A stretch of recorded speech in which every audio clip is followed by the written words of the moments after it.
When I was pregnant for 8 months, my husband Ethan Wilson abandoned me on a country road after receiving a phone call from his beloved girl Sandy Moore. An SUV hit me. At the last moment of my life, I called Ethan, but he hung up impatiently. Sandy has a high fever now. Can you stop being unreasonable and bothering me? As he wished, I would never bother him again. The next day, Ethan took on a hit-and-run case and became the criminal's defense attorney. It was Ethan's mother's birthday, and Ethan and I drove for 2 hours to the countryside. But on the way, he received a call from Sandy. Ethan, I feel so bad.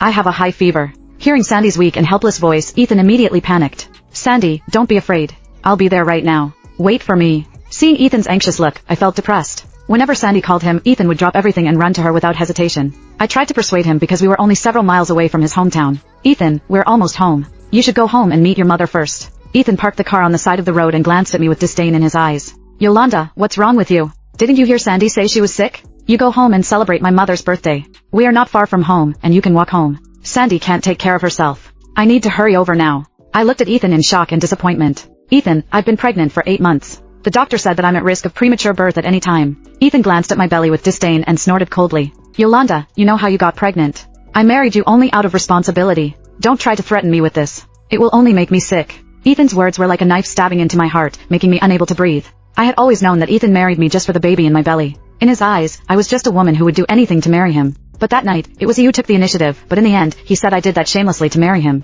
In the end, Ethan kicked me out of the car. Before he left, I heard him calling Sandy and comforting her softly, Sandy, I'll be there soon. Wait for me. My fetus had always been unstable. The doctor said that I should rest in bed as much as possible. Ethan was a very filial man, and his mother Jenny liked me very much, so today he asked me for the first time to go to his hometown with him to celebrate Jenny's birthday. I walked alone on the country road and felt my stomach gradually tightening. The strong feeling of pressure made me feel uncomfortable. I had to take a rest from time to time. The sky gradually darkened and began to rain. Suddenly, a dazzling light shone in front of me, and I could hardly open my eyes.